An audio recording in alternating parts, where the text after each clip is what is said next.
up in a way that traders can understand.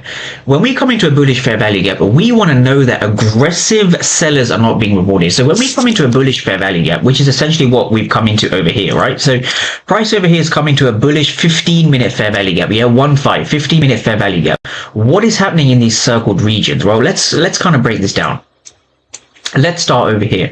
What we're looking for, again, for those who have seen the previous videos, we are looking for aggressive sellers to come into the zone. So it's really interesting when you look at this candle over here. This candle is very interesting. So of course we have the left and the right number, we have the bid and the ask. So the bid represents aggressive sellers and the ask represents aggressive buyers. Now for those who have not seen the previous videos, I highly recommend checking them out because that will give you an insight as to the basics of order flow. So I'm not going to be going into the basics over here, but I'm going to be dissecting what's interesting as a trader that you should really take on board.